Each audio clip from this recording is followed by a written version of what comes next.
Gather round, folks, and I'll tell you a tale of a guy and a couple of his friends that had an idea. An idea for a TV show about comics back in the infancy of YouTube and our halcyon days of youth.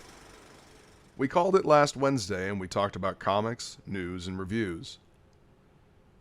This was long before monetization was a thing. I mean, hell, this was long before there were ads on YouTube.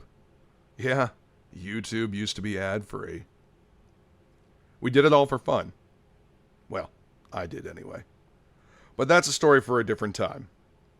On occasion, we'd make it to a convention and talk to some of the creatives that made the books we loved. This is how I made friends with and got to interview some of my favorite people in comics. Speaking of which, prepare for incoming time capsule in 3, 2, 1.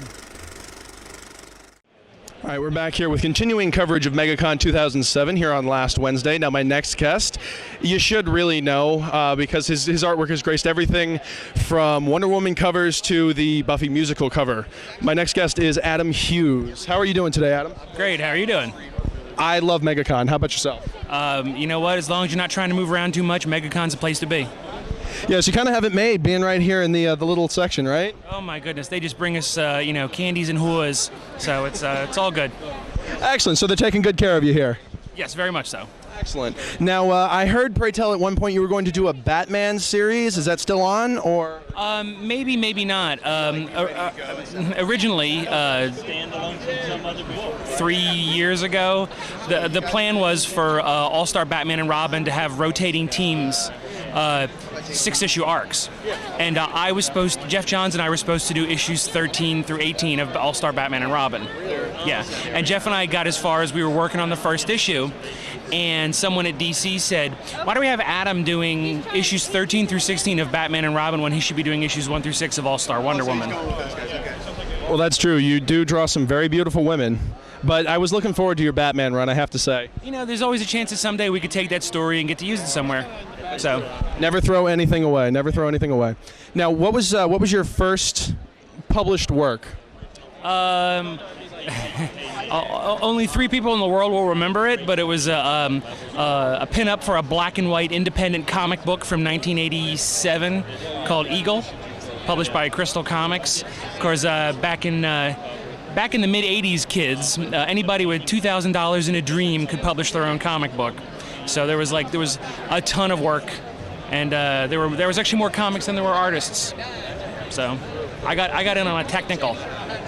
Well, you've had an amazing career. You've done a lot of things, and I have to say I am looking forward to Wonder Woman, All-Star Wonder Woman, because, well, I mean, come on, look at her. But I'm looking forward to it too. I feel bad for all the people that come up to me and say, "Is it done yet? Is it done yet? When is it coming out yet?" And I go, "I'm writing it, I'm penciling it, and I'm inking it, and I'm actually supervising the colors." I'm like, I'm still writing it, guys. I'm like, it's going to take a little while for it to come out. Please be patient. That's why I don't want DC to solicit it until I've got like at least 4 issues, finished. Because I understand what bad blood has been engendered by solicitations, and then the book doesn't come out for 6 months, and there's huge gaps. I want this book to ship every 30 days. It's like, no, when people say, oh, Adam's working on a monthly book, it's like, no, Adam's taking like 2 years to produce 6 issues that will be released monthly. Well, it takes time to do a project, especially a project where you're writing, inking, drawing, everything. It takes a long time, and I don't think people understand that. So I personally am glad that you're doing all that, and I say take as much time as you want. Make sure that it's where you want it to be. I hope so. Part of it's like I think people should get the most for their dollar these days, because comics are kind of expensive. But mostly since I'm a selfish person, I have to please myself first. And you got to see, whenever I produce artwork that I'm not happy with, it's like my wrists just spontaneously open up in the bathtub. I hate handing in substandard work. So I really want people to get their most out of All-Star Wonder Woman, because it's been a while since I've done interiors. Yeah, you mostly do covers, correct? Yeah, by no sort of like fault of my own. It's just nobody asks me to do interiors. Well, your covers are gorgeous. And getting back to the whole shipping late thing, with the whole uproar about how Civil War has been shipping late and everything, I can definitely agree with you that you should have at least as much done as you think you can need in order for it to ship on a regular basis. So I definitely agree. Civil War, is that some sort of comic? Yes, that's some sort of comic. Adam, are you telling me that you're not reading Civil War? Actually, I don't read much at all.